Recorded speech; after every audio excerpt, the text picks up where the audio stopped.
एक। निम्नलिखित संख्याओं को अभाज्य गुणनखंडों के गुणनफल के रूप में व्यक्त कीजिए। हल।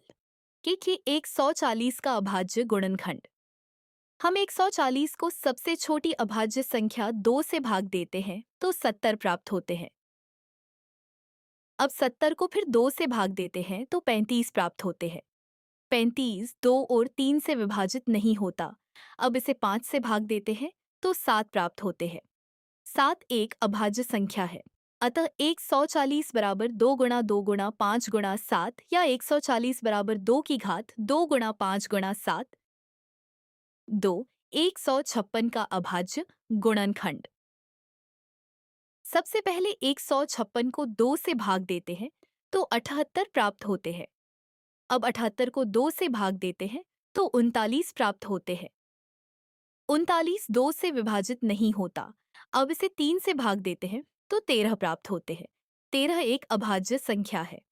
अतः 156 बराबर 2 गुणा 2 गुणा 3 गुणा 13 या 156 बराबर 2 की घात 2 गुणा 3 गुणा 13 3 3825 का अभाज्य गुणनखंड। सबसे पहले 3825 को 3 से भाग देते हैं तो 1275 प्राप्त होते हैं। अब 1275 को 3 से भाग देते हैं तो 425 प्राप्त होते हैं।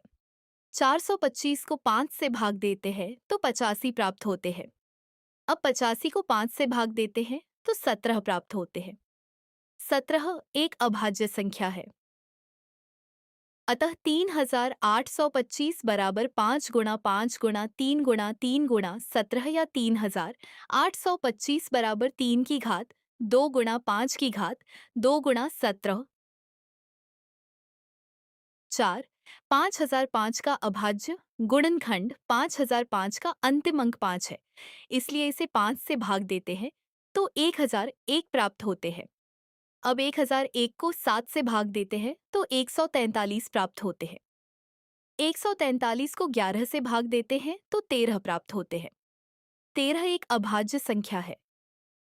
अतः 5005 बराबर 5 गुणा 7 गुणा 11 गुणा 13 वी 7429 का अभाज्य गुणनखंड। 7429 को 17 से भाग देते हैं तो 437 प्राप्त होते हैं। अब 437 को 19 से भाग देते हैं तो 23 प्राप्त होते हैं। 23 एक अभाज्य संख्या है। अतः 7429 बराबर 17 गुणा 19 गुणा 23। Thank you my students.